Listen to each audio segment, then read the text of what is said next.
Bismillahirrahmanirrahim.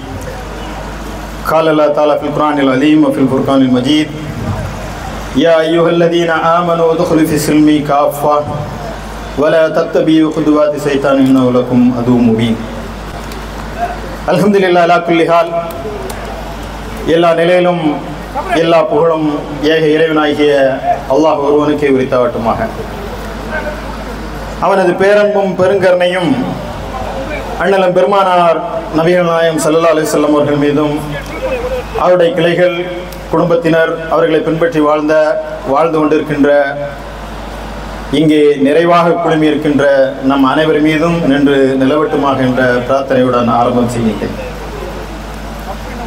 Thoothukudi பகுதியிலே 27 ஜமாத்கள் ஒருங்கிணைத்து ஒரு மகத்தான முன்னெடுப்பை இங்கே ஏற்பாடு செய்திருக்கின்றார்கள்.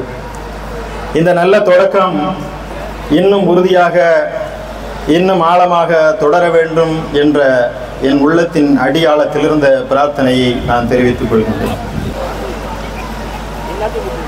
நபிகள் நாயகம் ஸல்லல்லாஹு அலைஹி வஸல்லம் அவர்களுக்கு மீலாது விழா தேவையில்லை என்ற இரண்டு புறமான தொடர் சர்ச்சைகளை இணைய வழிகளின் வழியாக நானும் பார்த்து கொண்டிருக்கின்றேன். ஒரு காலம் இருந்தது, ரபியுல் அவ்வல் பிறை தென்பட்டாலே அண்ணல் பெருமானார் அவர்களுடைய புகழ் பாடலை மௌலூது விழாக்களாக நடத்திய ஒரு காலம் ஒன்று இருந்தது. அந்த காலம் கொஞ்சம் கொஞ்சமாக மாறி இன்றைக்கு முழுமையாக அந்த நிலையிலிருந்து விடுபட்டு என்று கூட சொல்லலாம், அந்த வழக்கம் குறைந்து வந்திருக்கின்றது. ஜமாத்துல் உலமா போன்ற அமைப்புகள் மீலாது விழாவிற்கான ஒரு புதிய வடிவத்தை கொடுத்திருக்கின்றார்கள். அண்ணல் நபிகள் நாயகம் ஸல்லல்லாஹு அலைஹி வஸல்லம் அவருடைய பெருவாழ்வின் பெரும்பக்கங்களை பல்வேறு தலைப்புகளிலே ஆகச்சிறந்த அறிஞர் பெருமக்களை அழைத்து தினந்தோறும் உரை நிகழ்த்தக்கூடிய பல்வேறு சொற்பொழிவுகளையும் அவர்கள் ஏற்பாடு செய்கின்றார்கள். இப்படியெல்லாம் நிகழ்வுகள் ஒருபுறம் அரங்கேறி கொண்டிருக்க, முழுமுற்றாக இப்படி ஒரு விழாவே தேவையில்லை, பெருமானார் நபிகள் நாயகம் ஸல்லல்லாஹு அலைஹி வஸல்லம் அவர்கள் தன்னுடைய பிறந்த நாளை தன்னுடைய வாழ்காலத்திலே கொண்டாடியவர்கள் அல்ல, நன்மையிலே முந்திக் கொள்ளக்கூடிய நபித்தோழர்கள் இந்த பிறந்த நாளை முன்னிட்டு எந்த ஒரு நற்செயலையும் செய்ததல்ல, தாபியன்கள் தாபியன்கள் என்று சொல்லக்கூடிய மார்க்க அறிஞர்கள் கூட இத்தகைய செயலை செய்யவில்லை, இது மார்க்கத்தின் நூதனம் என்று சொல்லக்கூடியவர்கள் ஒருவரும். இந்த இரண்டுக்கும் இடையே ஒரு நடுநிலையான ஒரு பார்வையை நான் இங்கே முன்வைக்க விரும்புகின்றேன். விழா கொண்டாடலாமா கொண்டாடக்கூடாதா என்பதையும் தாண்டி அண்ணல் பெருமானார் நபிகள் நாயகம் ஸல்லல்லாஹு அலைஹி வஸல்லம் அவர்களே ஆண்டுக்கு ஒரு முறை நினைவு கூறக்கூடிய ஒரு தலைவர் அல்ல, நம்முடைய உயிர் மூச்சு இருக்கும் வரைக்குமாக ஒரு உயிர் மூச்சாக நம்முடன் வாழ்ந்து கொண்டிருக்கக்கூடியவர்கள் அண்ணல் நாயகம் ஸல்லல்லாஹு அலைஹி வஸல்லம் அவர்கள். உலகத்தின் பூமி பந்தினுடைய ஒவ்வொரு திசையிலும் இடைவிடாத ஒரு குரல் ஒலிக்கிறது என்று சொன்னால் அண்ணல் நபிகள் நாயகம் ஸல்லல்லாஹு அலைஹி வஸல்லம் அவருடைய பெருங்குரல் தான், அவருடைய பெயர் தான். எனவே அவர்களுடைய சிறப்பை, புகழை, கண்ணியத்தை, மரியாதையை விழா எடுத்துத்தான் கொண்டாட வேண்டும் என்பதல்ல, நம் உயிருக்கு மேலானவர்களாக உயிர் மூச்சாக திகழ்ந்து கொண்டிருப்பவர்கள். எனவே இந்த விழாவை எப்படி நடத்த வேண்டும் என்று சொன்னால், நாம் இந்த ரபியுல் அவ்வலிலாவது அண்ணலாரின் வாழ்விற்கு திரும்ப வேண்டும். முஸ்லிம் சமுதாயம் பெருமானார் நாயகம் ஸல்லல்லாஹு அலைஹி வஸல்லம் உடைய வாழ்க்கை குறித்து ஒரு மீளாய்வு செய்ய வேண்டிய ஒரு தருணம் இருக்கின்றது. நம்முடைய இல்லங்களுக்கு நீங்கள் திரும்பி சென்றதும் அதிகமான தாய்மார்கள் வந்திருக்கின்றீர்கள். உங்களுக்கு நான் அன்புடன் ஒரு வேண்டுகோளை வைக்கின்றேன். உங்கள் இல்லங்களை அழகாக கட்டுகின்றீர்கள், டைல்ஸ் வைக்கின்றீர்கள், ஏசி வைக்கின்றீர்கள், அழகழகான அந்த வீட்டை அலங்கரிப்பதற்கான அத்தனை வண்ணப்பூச்சிகளையும் செய்கின்றீர்கள். ஆனால் உங்கள் இல்லத்தில் நபிகள் நாயகம் ஸல்லல்லாஹு அலைஹி வஸல்லம் அவர்களுக்கான இடம் இருக்கிறதா இல்லையா என்பதை நீங்கள் பாருங்கள். எத்தனை புத்தகங்கள் பெருமானாருடைய பெருவாழ்வை குறித்து ஒரு நூல் கூட உங்கள் வீட்டில் இல்லை என்று சொன்னால் உங்களுடைய ஒரு தலைமுறை எப்படி அதை வாசித்து அந்த வாழ்க்கையை உணர்ந்து கொள்ளும்? எனவே வீட்டில் இல்லந்தோறும் நூலகங்களை நீங்கள் எழுப்புங்கள். அந்த நூலகங்களில் பெருமானாருடைய பெருவாழ்வை பல்வேறு நூல்களை நீங்கள் அடுக்கி வையுங்கள், உங்கள் பிள்ளைகளுக்கு வாசிக்க சொல்லுங்கள். எனவே இந்த ரபியுல் அவ்வலை ஒட்டி நபிகள் நாயகம் ஸல்லல்லாஹு அலைஹி வஸல்லம் உடைய வாழ்க்கையை வாசிப்பது, மீண்டும் அந்த வரலாற்றுக்கு சென்று திரும்புவது, அதிலிருந்து படிப்பினை பெறுவது என்ற நிலையை நாம் இந்த நாளில் கை கொள்ளலாம் என்று நான் கருதுகிறேன். இரண்டாவது, இது மிக முக்கியமான ஒரு தருணம். இன்றைக்கு வெறுப்பின் தேசமாக இந்தியா கட்டமைக்கப்படுகிறது. எங்கு பார்த்தாலும் வெறுப்பும் மோதல்களும், குறிப்பாக பட்டியலினத்தவர்களும் சிறுபான்மையர்களும் சொல்லனாத துயரங்களுக்கும் துன்பங்களுக்கும் ஆளாகி வரக்கூடிய இந்த சூழ்நிலையில் இதயங்கள் இணக்கமாக்கப்படுவதற்காக திராவிட பூமி என்று சொல்லக்கூடிய இந்த தமிழ்நாட்டிலே திராவிட பாரம்பரியமும் இஸ்லாமிய பாரம்பரியமும் ஒன்றாக கைகோர்த்த மேடைகள் மீலாது மேடைகள் தான். எனவே இந்த திராவிட இஸ்லாமிய நெருக்கத்தை மீண்டும் கட்டியெழுப்பதற்காக இந்த மீலாது மேடைகள் இன்றைய காலத்தில் மிகவும் தேவைப்படுகிறது. அறிஞர் அண்ணாவும் டாக்டர் கலைஞர் அவர்களும் சந்தித்துக் கொண்ட முதல் மேடை மீலாது மேடை தான். அறிஞர் அண்ணா அவர்கள் சொல்வார்கள், அரசியலுக்கு அப்பாற்பட்டு என்னை இலைப்பாற்றிக் கொள்வதற்கு 2 மேடைகள் எனக்கு தேவை இருக்கின்றது. ஒன்று இலக்கிய மேடை, இன்னொன்று மீலாது மேடை என்று சொன்னார். பெரியார் கடவுள் மறுப்பு கொள்கையாளர். ஆனால் பெரியார் மீலாது மேடைகளிலே பேசுவதில் பெரும் உவகை கொண்டவர். அவரிடம் கேட்டார்கள், கடவுளை மறுக்கின்றீர்கள், ஆனால் நீங்கள் இஸ்லாமிய கூட்டங்களில் பேசுகின்றீர்களே என்ற கேள்வியை வைத்தபோது அவர் சொன்னார், நீங்கள் என்னை அழைக்கவில்லை என்பதற்காக நீங்கள் தான் வெட்கப்பட வேண்டும். சகோதர சமுதாயம், இஸ்லாமிய சகோதரர்கள் என்னை அழைக்கின்றார்கள், பேசுகிறேன். இஸ்லாத்தில் மூட நம்பிக்கை இல்லை. திராவிட கொள்கையினுடைய ஒன்றே குலகம் ஒருவனே தேவன் என்பதற்கு ஒத்துவரக்கூடிய ஒத்துசைவான இந்த மேடைகளில் நாங்கள் பேசுவதிலே பெத்த மகிழ்வடைகிறோம் என்று சொன்னார்கள். இந்த மீலாது மேடையின் வாயிலாக ஒரு பெரும் சமய நல்லிணக்கம் கட்டி எழுப்பப்பட்டது. அண்ணல் நாயகம் ஸல்லல்லாஹு அலைஹி வஸல்லம் அவர்களுடைய வாழ்வை பொதுவெளிகளுக்கு கொண்டு செல்வதற்கான ஒரு வாய்ப்பாக இந்த மீலாது மேடைகள் பயன்பட்டன. 1989 வேலூரிலே நடந்த ஜமாத் இஸ்லாமி ஹிந்த் கூட்டத்திலே அன்றைக்கு தூர்தர்ஷனுடைய செய்தி வாசிப்பாளராக இருந்த தமிழன்பன் ஒரு உரை நிகழ்த்தினார், என்னை கவர்ந்த பெருமானார் என்ற தலைப்பிலே. அந்த உரை அப்படியே எழுத்து வடிவம் பெற்று கவிஞர் ஈரோடு தமிழன்பன் அவர்களுடைய பெயரிலே இஸ்லாமிய நிறுவனம் அறக்கட்டளை என்னை கவர்ந்த பெருமானார் என்ற ஒரு நூலை இன்றைக்கு வெளியிட்டிருக்கிறது. அன்றைக்கு 1989 தொடங்கிய அந்த பயணம் என்று நீங்கள் கருதினால் அது பிழையானது. 1973 கும்பகோணத்தில் நடந்த மீலாது கூட்டத்திலே தமிழறிஞர் கி.ஆ.பெ. விஸ்வநாதம் அவர்கள் பேசுகிறார். கி.ஆ.பெ. விஸ்வநாதம் அவர்கள் பேசும்போது சொல்கிறார், இந்த மீலாது மேடைகளை 1973 நாங்கள் நடத்துகிறோம் என்று நீங்கள் கருதாதீர்கள். 1928 திருச்சி பெரிய கடை வீதியிலே மீலாது கூட்டத்திலே நான் பேசும்போது முகமது நபிகளாரை நீங்கள் ஏன் புகழ்கின்றீர்கள் என்று என்னிடம் கேட்டார்கள் என்ற ஒரு பதிவை அவர் செய்கிறார். அப்படி என்றால் 1928 இந்த மீலாது பயணம் தொடங்கியதா என்றால் இல்லை. இன்றைக்கு நாம் இருக்கின்ற இந்த தூத்துக்குடி அருகில் இருக்கக்கூடிய பொட்டல்புதூருக்கு அருகே இருக்கக்கூடிய ராவணசமுத்திரத்திலே 1918 பாரதியார் அண்ணல் நபிகள் நாயகம் அவர்களுக்கு மீலாது விழாவை முகமதின் மகிமை என்ற பெயரிலே நடத்தியிருக்கிறார் என்பதை சுதேசமித்திரன் தெரிவிக்கின்றது. மீலாது பெருவிழாவிலே பாரதி பேசுகிறார், இந்துக்களாகிய சகோதர சமுதாயத்தை சார்ந்த உங்களுக்கு நான் சொல்கின்றேன், முகமதிய கோட்பாடுகளை நீங்கள் அறியாதவரை உங்களுடைய அறிவு முழுமை பெறாது என்பது என்னுடைய கருத்து என்பதை பாரதி சொல்கிறார். சொல்லிவிட்டு சொல்கின்றார், முகமது அவர்களும் அபூபக்கர் அவர்களும் மெக்காவில் இருந்து அவர்கள் மதீனாவிற்கு பயணப்பட்ட அந்த அற்புதமான பயணம், தவுர் குகையில் இருந்த அந்த நிகழ்வெல்லாம் என்னை நெஞ்சை நெகிழச் செய்கிறது என்று பாரதி குறிப்பிடுகின்றார். இன்னும் ஒருபடி மேலே சொல்கின்றார், முகமதை போன்ற ஒரு மகா மனிதரை வரலாறு கண்டதில்லை, காண முடியாது என்று பாரதி அழுத்தமாக சொல்கிறார்.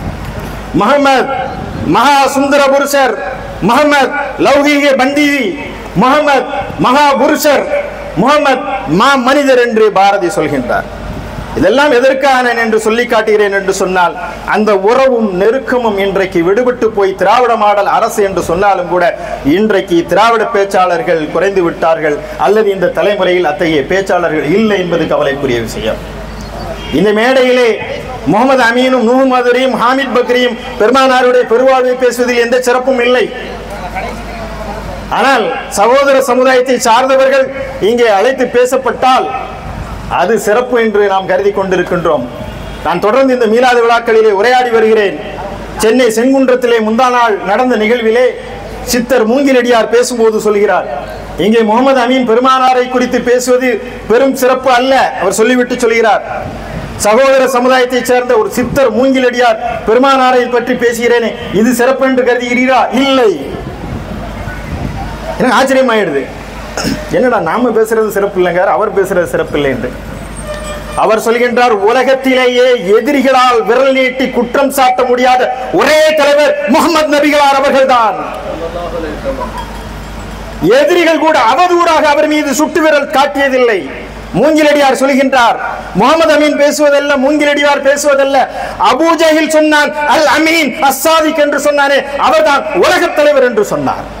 எதிரிகளால் போற்றப்பட்ட ஒரே தலைவர் வரலாற்றில் வேறு எவரும் இல்லை. அவதூறுகளாக கூட பைத்தியக்காரர் என்று சொன்னார்கள், மஜ்னூன் என்று சொன்னார்கள் அல்லவா, சூனியம் வைக்கப்பட்டது என்று சொன்னார்கள். ஆனால் அவர்களுடைய ஒழுக்க நடத்தை விதிகளிலே ஒரு சுட்டு விரல் கூட எதிரிகளால் காட்ட முடியாத ஒரு பெருவாழ்வு வாழ்ந்தவர்கள் பெருமானார் ஸல்லல்லாஹு அலைஹி வஸல்லம் அவர்கள். எனவே அவர்கள் புகழ் பாடுவதற்காக அல்ல, இந்த சமய நல்லிணக்க வாழ்வு. அண்ணன் பெருமானார் நபிகள் நாயகம் ஸல்லல்லாஹு அலைஹி வஸல்லம் அவர்கள் முஸ்லிம்களுக்கு மட்டும் வழிகாட்ட வந்தவர்கள் அல்ல. இறைவன் முஸ்லிம்களுக்கு மாதவன் அல்ல, ரப்புல் முஸ்லிம் கிடையாது. ரப்புல் ஆலமீன், உலகத்தின் அதிபதி, அனைத்து மக்களுக்கும் ஒரே இறைவன் தான் என்று சொன்னால், மனித குலம் ஒன்று, ஒரே குலம் ஒரே தேவன் என்று சொன்னால், அந்த ஒரே குலத்திற்கு வழிகாட்ட வந்த தூதர் முஸ்லிம்களுக்கான தூதர் அல்ல. அவர்கள் மனித குலம் முழுமைக்கும் வழிகாட்டி, வமா அர்ஸல்னாக இல்லா ரஹ்மத்துல் லில் ஆலமீன், உலகம் முழுவதற்கும் வழிகாட்ட வந்த ஒப்பற்ற தலைவர். இறை முகமது நபிகளார் ஸல்லல்லாஹு அலைஹி வஸல்லம் அவர்கள் முஸ்லிம்களுக்கு சொந்தமானவர்கள் அல்ல, முஸ்லிம்களுக்கு வழிகாட்ட வந்தவர்கள் அல்ல, முஸ்லிம்களுடைய பிரச்சனைகளை பேசுவதற்கு வந்தவர்கள் அல்ல, அரபு தேசத்தின் பிரச்சனைகளை பேசுவதற்கு வந்தவர்கள் அல்ல. உலகின் பிரச்சனைகளை தீர்க்கமாக தீர்த்த ஒரு தீர்க்கதரிசி பெருமானார் நபிகள் நாயகம் ஸல்லல்லாஹு அலைஹி வஸல்லம் அவர்கள். எனவே இந்த மீலாது மேடைகளை சகோதர சமுதாய சொந்தங்களுடன் அழைத்து பேச வேண்டிய ஒரு கால பொழுதும் இதுதான். அடுத்து இந்த மீலாது மேடைகளை இந்த ரபியுல் அவ்வலை முன்னிட்டு சகோதர சமுதாய சொந்தங்களை அழைத்து அவர்களுக்கு நபிகள் நாயகம் ஸல்லல்லாஹு அலைஹி வஸல்லம் உடைய வாழ்வை எடுத்து வைப்பது ஒவ்வொரு முஸ்லிமின் மீதும் கட்டாய கடமை. இப்படி ஒரு மகத்தான தலைவரை, இப்படி ஒரு வாழ்வியலை நமக்குள் மறைத்து கொண்டோம் என்று சொன்னால் இது பெரும் பிழை, பெரும் குற்றம். ஆனால் இன்றைக்கு நாம் நபிகள் நாயகம் ஸல்லல்லாஹு அலைஹி வஸல்லம் அவர்களை நமக்கு மட்டும் சுருக்கி கொண்டோம். இல்லை, சகோதர சமுதாய சொந்தங்களை அழைத்து சொல்வோம். பெண் விடுதலை மார்க்கம் இஸ்லாம். பெண்களை உயிரோடு புதைத்த அந்த காலத்திலே பெண்களுக்கு விடுதலை மார்க்கமாக இருந்தது இஸ்லாம்.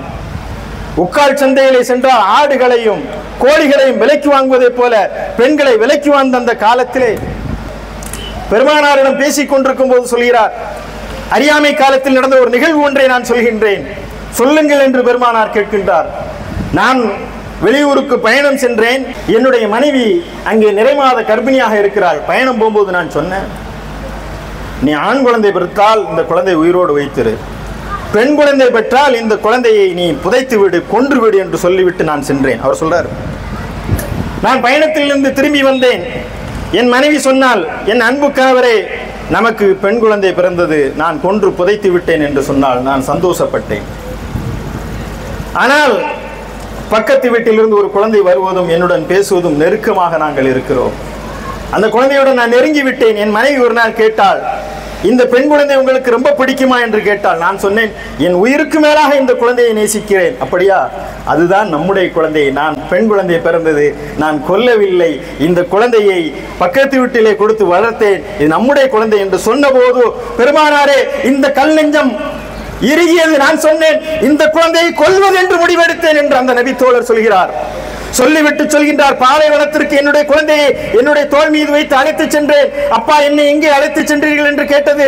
நான் அழைத்து சென்றேன். பாலை பெருவழியிலே மணலால் நான் அந்த மண்ணை வெட்டினேன், குழியை தோண்டினேன், குழிக்குள் அந்த பிள்ளையை இறக்கினேன். பாலைவனத்துடைய துகள்கள் என்னுடைய தாடியில் பட்ட போது அடி என்று சொல்லி என் தாடியில் உள்ள மண்ணை என் பிள்ளை தடவியது. ஈவு இரக்கம் இல்லாமல் என் பிள்ளையை காலால் மிதித்து அந்த மண்ணிலே போட்டு புதைத்தேன் யா ரசூலுல்லாஹ் என்று சொன்னார். பெருமானாருடைய கண்களில் இருந்து கண்ணீர் கொப்பளித்தது. அருகிலிருந்து தோழர்கள் சொன்னார்கள், பெருமானாரே அழச் செய்து விட்டீர்கள் என்று சொன்னபோது பெருமானார் ஸல்லல்லாஹு அலைஹி வஸல்லம் அவர்கள் சொன்னார்கள், மீண்டும் இந்த சம்பவத்தை எனக்கு சொல்லுங்கள், இஸ்லாம் பெண்ணின் விடுதலை மார்க்கமாக வந்தது என்பதை உலகம் உணர்ந்து கொள்ளட்டும் என்று சொன்னார்கள். எனவே இஸ்லாம் முஸ்லிம்களுக்கு மட்டும் விடுதலை வாங்கி தந்ததல்ல. இன்றைக்கு பெண்கள் கண்ணியத்துடன் மரியாதையுடன் வாழ்வதற்கு உலகத்தின் வெளிச்சம்படாத நாகரிக வெளிச்சம்படாத அரபு தேசம் என்று சொல்லிக் கொண்டிருக்கின்றோமே, அங்கிருந்துதான் பெண்களுக்கு சொத்தில் உரிமை என்று 1989 திமுக அரசு கொண்டு வந்தது. 1929 செங்கல்பட்டிலே நடந்த மாநாட்டிலே பெரியார் பெண்களுக்கு சொத்தில் பங்கு வேண்டும் என்று சொன்னார். 1500 ஆண்டுகளுக்கு முன்பாக சற்றுப்ப பெண்களுக்கு சொத்தில் பங்குண்டு என்று சொன்ன விடுதலை மார்க்கம் இஸ்லாம். எனவேதான் சொல்கின்றோம் சகோதர சமுதாய சொந்தங்களே, இஸ்லாம் முஸ்லிம்களுக்கான மார்க்கம் அல்ல. நபிகள் நாயகம் முஸ்லிம்களுக்கு வழிகாட்ட வந்தவர்கள் அல்ல. அவருடைய வாழ்வை நெருங்கி வந்து விசாரியுங்கள். மதுவினால் இன்றைக்கு உலகம் தள்ளாடுகிறது. இன்றைக்கு சொல்கிறோம் 1400 ஆண்டுகளுக்கு முன்பாக ஐயாமுல் ஜாகிலியா என்று சொன்ன இருள் நிறைந்த காலம் என்று சொன்னால், நாகரிகம் வெளிச்சம் வந்த இந்த 1400 ஆண்டுகள் கழிந்து அலைபேசியும் இணையதளமும் உச்சத்தில் இருக்கக்கூடிய இந்த காலத்திலே நாம் வெளியே சென்றால் குடியாரர்களை பார்க்க முடியுமா? முடியாதா? இன்றைக்கும் முடாக்குடியர்கள் இருக்கின்றார்கள் என்று சொன்னால் இது நவீன ஐயாமு ஜாகிலியா காலம் தான் என்பதில் யாருக்கு மாற்று கருத்து இருக்க முடியும்? ஆனால் அந்த குடியை ஒழிப்பதற்கு எத்தனை முயற்சிகள் நடக்கவில்லை. குடியை ஒழித்தால் கள்ளச்சாராயம் என்ன விளைவை ஏற்படுத்தி என்பதை கள்ளக்குறிச்சியிலிருந்து பார்த்து தெரிந்து கொள்ளலாம். ஆனால் பெருமானார் நபிகள் நாயகம் ஸல்லல்லாஹு அலைஹி வஸல்லம் அவர்கள் தன் காலத்திலேயே அந்த மதுவை ஒழித்து காட்டினார்கள். வரலாறு எழுதுகிறது, மது இன்றோடு ஹராம் என்று சொன்ன ஒரு உத்தரவு. மதீனாவுடைய வீதிகளிலே மது ஆறு ஓடியது. பீப்பாய்களை கொண்டு சரித்தார்கள், மது போத்தல்களை வெளியே எறிந்தார்கள். குடித்து விட்டவர்கள் வாயிலிருந்து வெளியே துப்பினார்கள். மதுவை ஒழித்து காட்ட வேண்டும் என்று சொன்னால் இறை அச்சம் தேவை, இறை வழிகாட்டுதல் தேவை, அதற்கு பெருமானார் தேவை என்பதை சகோதர சமுதாய சொந்தங்களுக்கு நாம் சொல்ல வேண்டி இருக்கிறது. அன்றைக்கு சூதாட்டம் இருந்தது ஐயாமு ஜாகிலியா காலத்தில். இன்றைய நவீன ஜாகிலியா காலத்திலே ஆன்லைன் ரம்மி இருக்கிறது. அந்த சூதாட்டம் எப்படி ஒழிந்ததோ அதே போல இன்றைக்கும் சூதாட்டம் ஒழிய வேண்டும் என்று சொன்னால் அதற்கும் பெருமானாருடைய பெருவாழ்வு தேவை இருக்கிறது. எனவே ஆனால் வாய்ப்புக்கேடு என்னவென்று சொன்னால், நாம் நபிகளாரை நமக்குள் வைத்துக் கொண்டோம். இன்னும் சொல்வதானால் நபிகளாரை அறிமுகப்படுத்துவதில் நாம் பெரும் தவறிழைத்துக் கொண்டே இருக்கிறோம். நபி வழி தொழுக, நபி வழி ஜனாசா, நபி வழி திருமணம், இந்த மூன்று தவிர நாலாவது ஒரு நபி வழி எனக்கு கூட்டம் முடிஞ்சிட்டு போகும்போது யாராவது சொல்லுங்க பார்ப்போம். அப்ப நபிகளார் என்பது தொலை வைக்க வந்த ஒரு ஆலிம்சா, ஜனாசா எப்படின்னு சொல்லித்தர வந்த ஒரு அசரத்து, நிக்கார் எடுத்து வைக்க தந்த ஒரு அசரத்து என்று நாம் சுருக்கி நபிகள் நாயகம் ஸல்லல்லாஹு அலைஹி வஸல்லம் அவர்கள் வெறும் தொழுகைக்கும் வெறும் நோன்புக்கும் வெறும் ஹஜ்ஜுக்கும் வழிபாட்டுக்கும் வழிகாட்ட வந்தவர்களா என்றால் இல்லை. வாழ்வு முழுவதற்கும் வழிகாட்ட வந்தவர்கள், கல்விக்கு வழிகாட்டியவர்கள், அரசியலுக்கு வழிகாட்டியவர்கள், இல்லறத்திற்கு வழிகாட்டியவர்கள், வணிகத்திற்கு வழிகாட்டியவர்கள், வாழ்வின் அனைத்து துறைகளுக்கும் எல்லா நிகழ்வுகளுக்கும் வழிகாட்டியவர்கள். பெரியார் அவர்கள் சொல்லுவார்கள், சிறுநீர் கழித்து விட்டு சுத்தம் செய்வதை கூட இந்த மார்க்கம் விட்டு வைக்கவில்லை, அதற்கும் வழிகாட்டி இருக்கிறது என்று. அப்படியானால் நபி வழி கல்வி நிலையம் என்று போடக்கூடிய தகுதி எத்தனை பேருக்கு இருக்கிறது என்று நான் கேட்கின்றேன். நபி வழி வியாபாரம் என்று போடக்கூடிய தகுதி எத்தனை பேருக்கு இருக்கிறது? ரொம்ப சிம்பிள். எங்க தக்பீர் கட்டுறது, எங்க வைக்க நமக்குள்ள அடிச்சுட்டு பேசுறது, 5 வேளை தொழுதலாம், அது வல்ல. நபிகளார் கட்டமைத்த இல்லறத்தை நாம் கட்டியமைக்க முடியுமா? அதனாலதான் இறை தூதர்களை துறவிகளாக அனுப்பவில்லை. ஒரு ஆன்மீகம் என்று சொன்னால் அவர் துறவியாயிடம் எல்லாற்றையும் முற்றிலும் துறந்து விட வேண்டும். ஆனால் இஸ்லாத்துடைய கான்செப்டே வேற. நபிகளார் திருமணம் முடித்தார்கள், குழந்தை பெற்றார்கள், திருமணத்திற்கும் அவர்கள் தான் வழிகாட்டினார்கள், பிள்ளை வளர்ப்புக்கும் அவர்கள் தான் வழிகாட்டினார்கள், இல்லறத்திற்கு வழிகாட்ட வந்த இறை தூதர் அவர்கள்.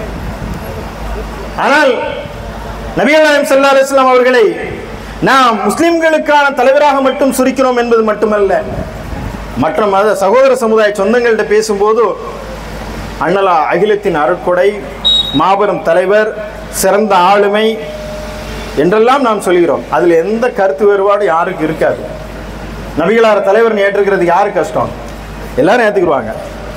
ஆனால் நபிகள் நாயகம் ஸல்லல்லாஹு அலைஹி வஸல்லம் அவர்கள் தலைவரா என்றால் அதில் யாருக்கும் எள்முனை அளவும் மாற்று கருத்தில் நிச்சயமாக அவர்கள் மாபெரும் தலைவர் தான்.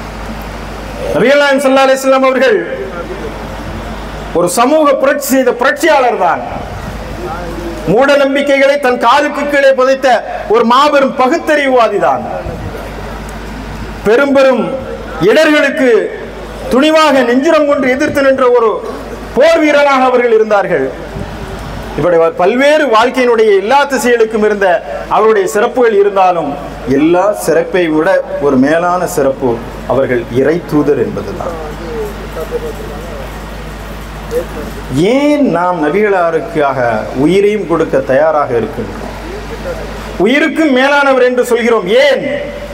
1400 ஆண்டுகளுக்கு முன்பாக அரபு தேசத்திலே பிறந்த அன்னை ஆமீனா அப்துல்லாவுடைய மகனாக பிறந்த முகம்மதுக்கு இங்குள்ள முகமது அமீன் உயிரை கொடுக்கிறான். ஏன் என்று சொன்னால் முகமது என்ற தனி மனிதருக்காக அல்ல, அவர்கள் இறைவனின் தூதர் என்பதற்காகத்தான். ஏன் அவர்கள் இறைவனின் தூதர்? இறைவன் அவர்களை தன்னுடைய செய்தியை இந்த மக்கள் மத்தியிலே எடுத்துரைப்பதற்காக தேர்ந்தெடுத்தான். இன்னும் சொல்வதானால், விளங்க சொல்வதானால், அண்ணல் பெருமானார் நபிகள் நாயகம் ஸல்லல்லாஹு அலைஹி வஸல்லம் அவர்கள் இல்லை என்று சொன்னால் நான் இன்றைக்கு முஸ்லீமாக வாழ முடியாது. ஏனென்று சொன்னால், நான் நபிகளாரை ஈமான் கொள்ளவில்லை என்று சொன்னால் நான் முஸ்லீம் அல்ல. நான் முஸ்லீமாக வாழ்வதற்கு எந்த முகமது தேவைப்படுகின்றார்களோ அந்த இறை தூதருக்காக நாங்கள் உயிரை கொடுப்போம் என்று சொன்னால் நம்முடைய கொள்கை சம்பந்தப்பட்டது, நம்முடைய ஈமான் சம்பந்தப்பட்டது. எனவே நபிகள் நாயகம் ஸல்லல்லாஹு அலைஹி வஸல்லம் அவர்கள் வெறும் தலைவர், வழிகாட்டி என்றெல்லாம் இல்லை, அவர்கள் இறைவனின் தூதர். இந்த நிலையிலிருந்து நீங்கள் மக்களுக்கு வழிகாட்ட வேண்டும். பெரியார் வழிகாட்டினாரா? காட்டினார். அம்பேத்கர் வழிகாட்டினாரா? காட்டினார். மார்க்ஸ் வந்தாரா? எல்லா தலைவர்களும் உலகத்தில் வந்தார்கள். அந்த தலைவர்கள் எல்லாம் அந்தந்த காலகட்டத்தில் மட்டும்தான் வழிகாட்டினார்கள். தலைவர்னு சொல்லியாச்சுன்னா தலைவரை நான் அடிக்கடி மாத்திக்கலாம். இன்னைக்கு இவர தலைவருங்களாம், நாளைக்கு வேறொரு தலைவருங்களாம். ஆனால் அண்ணல் நபிகள் நாயகம் ஸல்லல்லாஹு அலைஹி வஸல்லம் அவர்களை ஒருவன் மாற்றினான் என்று சொன்னால் அந்த நிமிடத்திலிருந்தே அவன் முஸ்லீமாக வாழ முடியாது. எனவே அவர்கள் தலைவர் என்ற வட்டத்தில் சுருக்கி விடாதீர்கள். தலைவர் மாத்திக்கலாம். தலைவருடைய வாழ்வில ஒரு பகுதி எடுத்துட்டு மறுபகுதியை விட்டுறலாம். தலைவருடைய கொள்கையை ஏற்றுக்கொள்ள வேண்டும், தலைவருடைய குடும்பத்தை எல்லாம் ஏற்றுக்கொள்ள வேண்டும் என்பதெல்லாம் இல்லை. ஆனால் பெருமானார் ஸல்லல்லாஹு அலைஹி வஸல்லம் அவர்களுடைய மனைவிமார்கள் நமக்கு அன்னையர்கள். நாயகம் ஸல்லல்லாஹு அலைஹி வஸல்லம் அவர்களுடைய வாழ்க்கையினுடைய அனைத்தையும் பின்பற்ற வேண்டும். பெருமானார் ஸல்லல்லாஹு அலைஹி வஸல்லம் அவர்களை புகழப்படக்கூடிய தலைவராக வைத்திருக்கிறோம். நிச்சயமாக அவர்கள் புகழப்படக்கூடிய தலைவர்கள் தான். அதையும் தாண்டி உலகத்தில் எந்த தலைவருக்கும் இல்லாத ஒரு ஒற்றை சொல் சொல்லக்கூடிய தகுதியை இறைவன் அவர்களுக்கு வழங்கியிருந்தான். என்னை பின்பற்றுங்கள், என்னை பின்பற்றுங்கள் என்ற ஒற்றை தகுதி பெருமானார் ஸல்லல்லாஹு அலைஹி வஸல்லம் அவர்களுக்கு மட்டும்தான் இருந்தது. நான் எதை சொன்னேனோ அதை நீங்கள் பின்பற்றுங்கள், எதை அங்கீகரித்தேனோ அதை நீங்கள் பின்பற்றுங்கள், எதை ஏவினேனோ அதை செய்யுங்கள். ஏன்? ஏனென்று சொன்னால் அவர்கள் இறைவனின் தூதர். இறைவன் அவர்களுக்கு வழிகாட்டினான். ஒரு முகமதால் அந்த அரபு தேசத்திற்கு மட்டும்தான் வழிகாட்ட முடிந்திருக்கும். எல்லா துறைக்கும் எல்லாரால வழிகாட்ட முடியாது. கல்விக்கு வழிகாட்டக்கூடியவனு பொருளாதாரத்தில் வீழ்ந்து விடுவான். பொருளாதாரத்தில் கெட்டிக்காரனா இருப்பான், அரசியலில் அவனுக்கு ஞான சூன்யமாக இருப்பான். அரசியலில், தேர்தல் அரசியலிலே மிகப்பெரிய கெட்டிக்காரனாக இருப்பான், இல்லறத்தில் கோட்டை விட்டு விடுவான். ஆனால் எல்லா துறைக்கும் வழிகாட்டி இருக்கிறார்கள் என்று சொன்னால் அது முகமது நபிகளாருடைய வழிகாட்டுதல்ல, இறைவன் அவர்களுக்கு வழிகாட்டினான். அவர்கள் இறை தூதர் என்பதனால் தான் அவர்களை பின்பற்றுகின்றோம். அத்தியுல்லாஹ், அல்லாஹ்விற்கு கீழ்ப்படி, அத்தியுர் ரசூல், நீங்கள் ரசூலுக்கு கீழ்ப்படியுங்கள். ரசூலுக்கு கீழ்ப்படிவதன் மூலமாகத்தான் அல்லாஹ்விற்கு நீங்கள் கீழ்ப்படிய முடியும். உலில் அம்ரி மின்கும், உங்களால் நியமிக்கப்பட்ட அந்த தலைவருக்கு கீழ்ப்படியுங்கள். தலைவருக்கு கீழ்ப்படிவதன் மூலமாக ரசூலுக்கு கீழ்ப்படியுங்கள். ரசூலுக்கு கீழ்ப்படிவதன் மூலமாக இறைவனுக்கு கீழ்ப்படிய முடியும். இறைவனுக்கு கீழ்ப்படிய வேண்டும் என்று சொன்னால் இறை தூதருக்கு கீழ்ப்படிய வேண்டும். இறை தூதருக்கு கீழ்ப்படிய வேண்டும் என்று சொன்னால் ஒரு தலைமைக்கு கட்டுப்பட வேண்டும், ஒரு கூட்டமைப்பிற்கு, ஒரு ஜமாத்திற்கு நீங்கள் கட்டுப்பட வேண்டும். இதுதான் இறைவன் வகுத்து தந்த விதி. இறை தூதர் அவர்கள், நாம் நினைக்கின்ற நபிமார்கள் என்று சொன்னால் ஒரு கற்பனை. நபிமார்கள் என்று சொன்னால் பெரிய தாடி வச்சிருப்பாங்க, ஒரு ஜிப்பா போட்டிருப்பாங்க, ஒரு தலைப்பா கட்டியிருப்பாங்க, கையில் வேணா ஒரு குச்சி வச்சிருப்பாங்க, தஸ்மீமணி வச்சிருப்பாங்க. இல்லை, இறை தூதர்கள் என்பவர்கள் மாபெரும் புரட்சியாளர்கள். பெரும் புரட்சி அந்த காலத்திலே நிகழ்த்தி காட்டினார்கள். நபிமார்கள், இறை தூதர்கள் என்பவர்கள் மூட நம்பிக்கைகளை ஒழிக்க வந்த பகுத்தறிவு பகலவன்கள் நபிமார்கள் அனைவரும். நபிமார்களுடைய செய்த பணி கொஞ்சம் நஞ்சம் அல்ல. அவர்கள் நெஞ்சு நிமிர்த்தி களத்தில் நின்றார்கள். தொலை வைக்க, நோன்பு வைக்க, இந்த வழிபாடு சொல்ல வந்தா ஏன் மக்கள் அடிக்கின்றார்கள்? நபிமார்களை அடித்தார்கள், நபிமார்கள் மீது தொல்லைகளை இழைத்தார்கள், நபிமார்களை கொலை செய்தார்கள், சிறையில் அடைத்தார்கள். உங்களை சிறையில் அடைக்கின்றார்கள் என்று சொன்னால் அவருடைய வாழ்க்கை போராளி. இன்றைக்கு சேகுவேரா என்ற மற்ற பேர்களை எல்லாம் சொன்ன போராளி, அத்தனை போராளிகளுக்கும் மேலான போராளிகளாக இறை தூதர்கள் திகழ்ந்திருக்கின்றார்கள். அந்த மண்ணில் இணைந்த அத்தனை மூட நம்பிக்கைகளுக்கும் எதிராக அவர்கள் குரல் கொடுத்து தன் காலத்திலேயே மூட நம்பிக்கைகளை முற்றாக ஒழித்தார்கள். ஒருபால் உறவு என்று சொல்லக்கூடிய கீழ்த்தரமான கேவலமான ஆணும் பெண்ணும் உறவு வைக்கக்கூடிய ஒரு ஈடுகாலம் நம்மை தொட்டுவிட்டு நிற்கிறது. ஜூலை 30ஆம் தேதி ராஜரத்னம் ஸ்டேடியத்திலே 3000த்திற்கும் அதிகமானவர்கள் ஊர்வலம், வானவில் ஊர்வலம் போகின்றார்கள். ஆணும் கல்யாணம் பண்ணுவதற்கு எங்களுக்கு சட்டப்பூர்வமான அங்கீகாரம் தர வேண்டும் என்று நீதிமன்றத்தை அணுகுகிறார்கள். உச்ச நீதிமன்ற நீதிபதி சந்திரசூட் சொல்கிறார், நாம் கற்காலத்தில் வாழவில்லை, உங்களுக்கு உரிமையை நாங்கள் பெற்று தருவோம், ஆணும் திருமணம் செய்து கொள்ளலாம், பெண்ணும் திருமணம் செய்து கொள்ளலாம் என்று. காங்கிரஸ் கட்சி தன்னுடைய தேர்தல் அறிக்கையில் சொல்கிறது, காங்கிரஸ் கட்சி மத்தியில் ஆட்சிக்கு வந்தால் ஆணும் பெண்ணும் திருமணம் செய்வதை சட்ட அங்கீகாரம் தருகிறது என்று சொல்கிறது. ஆனால் பல ஆண்டுகளுக்கு 11 ஆண்டுகளுக்கு முன்பாக லூத் நபி காலத்தில் வாழ்ந்த அந்த இழிசெயல் இன்றைக்கும் எட்டி பார்க்கிறது என்று சொன்னால் அந்த இறை தூதருடைய பணியை இன்றைக்கு முஸ்லிம்கள் கையில் எடுக்க வேண்டிய காலம். எனவேதான் சொல்கின்றேன், இறை தூதர்கள் வழிபாடுகளுடன் நின்று வரவில்லை. அந்த காலத்தில் இருந்த பெரும் தீமைகளுக்கு எதிராக குரல் கொடுத்து அந்த தீமைகளை அழித்து ஒரு புத்தமைப்பான சமுதாயத்தை உருவாக்கி காட்டினார்கள். இன்றைக்கு இந்தியாவில் நிகழ்கின்ற பெண்களுக்கு எதிரான பாலியல் குற்றங்கள், வன்புணர்வுகள், மது, போதை, ஆபாசம், ஒருபால் உறவு, அத்தனை பெருந்தீமைகளை களைய வேண்டும் என்று சொன்னால் அந்த இறை தூதர்களுடைய வாழ்க்கையும் வழிகாட்டுதலும் தேவை இருக்கிறது. ஏனென்று சொன்னால் அந்த இறை தூதருக்கு இறைவன் வழிகாட்டிதான். இறைவனுடைய வழிகாட்டுதல் ஒரு காலத்திலும் தவறாது. அவன் உலகம் முழுவதற்கும் வழிகாட்டக்கூடியவன். 1000 வருஷத்துக்கு முன்னாடி அவன் தான் இறைவன், இப்போ அவன் தான் இறைவன், கியாமத் நாள் வரைக்கும் அவன் தான், எல்லா காலத்திலும் முடிந்து போன பிறகும் அவன் தான் இறைவன். எனவே இறைவன் தான் எல்லா காலத்திற்கும் வழிகாட்ட முடியும். எனவேதான் இறை தூதருடைய வாக்கு இன்றைக்கும் நிலைத்து நிற்கிறது. நபிகள் நாயகம் ஸல்லல்லாஹு அலைஹி வஸல்லம் 1400 ஆண்டுகளுக்கு முன்பு அரபு தேசத்திலே வாழ்ந்த அந்த முகமதை தமிழர்கள் நீங்கள் ஏன் தலைவராக கொண்டாடுகிறீர்கள் என்று கேட்கின்றார்கள். அது முகமதுடைய வார்த்தை அல்ல, அது இறைவனுடைய கட்டளை. அவர்கள் இறை தூதர் என்பதனால் தான் அவர்களை நாங்கள் பின்பற்றுகிறோம். இறைவன் எல்லா காலத்திற்கும் உரியவன். அரபியர்களுக்கு அவன் தான் இறைவன், ஜப்பானியர்களுக்கு அவன் தான் இறைவன், உகாண்டவர்களுக்கு அவன் தான் இறைவன். எனவே இறைவன் எல்லா காலத்திற்கும் அவன் தான் இறைவன், எல்லா பகுதிகளுக்கும் அவன் தான் இறைவன், எல்லா மக்களுக்கும் அவன் தான் இறைவன். எனவேதான் இறை தூதர் ஸல்லல்லாஹு அலைஹி வஸல்லம் அவர்கள் எல்லா மக்களுக்கும் வழிகாட்டினார்கள். எனவேதான் அர்ஸல்னாக இல்லா ரஹ்மத்துல் லில் ஆலமீன். எல்லா துறைக்கும் வழிகாட்டு, கல்விக்கா வழிகாட்டுதல், ஆன்மீகத்துக்கா வழிகாட்டுதல், அரசியலுக்கா வழிகாட்டுதல், எல்லா துறைக்கும் அவர்களிடம் வழிகாட்டு இருந்தது. அந்த வழிகாட்டுதல் தான் நீதியான, நிதர்சனமான, உண்மையான, வாய்மையான வழிகாட்டுதல். அது உலகம் ஒத்துக்கொள்கிறது.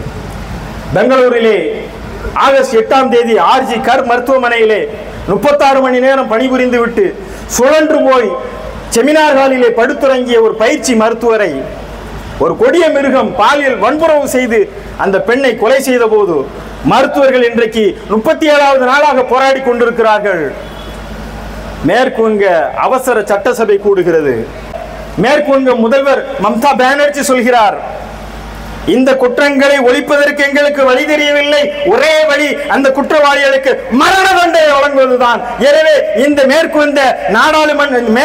சட்டசபை அபராஜிதா 2024 பெண்கள் குழந்தைகள் பாதுகாப்பு மசோதாவின்படி பெண்களை பாலியல் வன்முறை செய்வர்களுக்கு மரண தண்டனை என்று சொல்கிறது.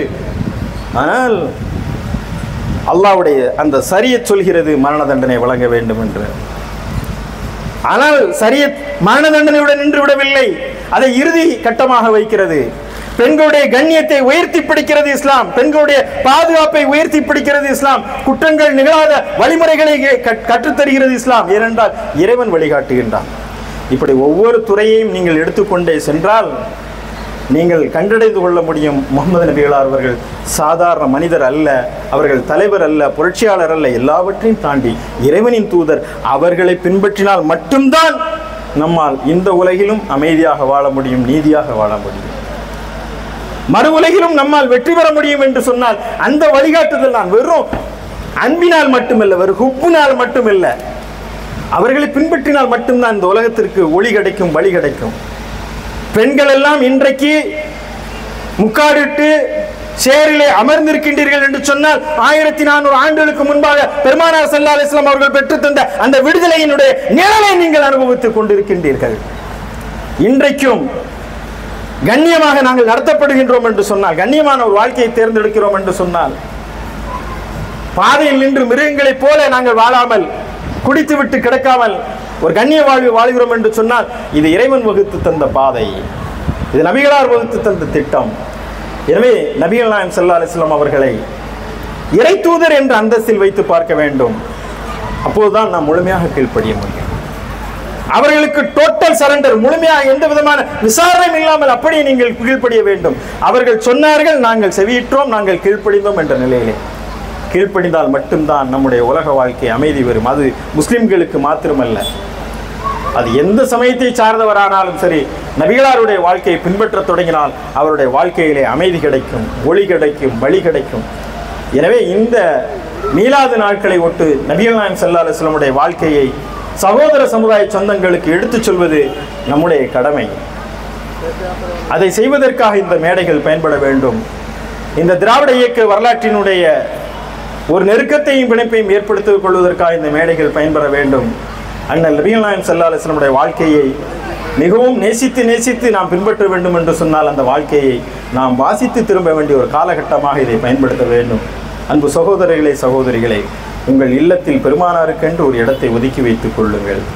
உங்கள் பிள்ளைகளை நீங்கள் அந்த நிலையிலே வார்க்க வேண்டும்.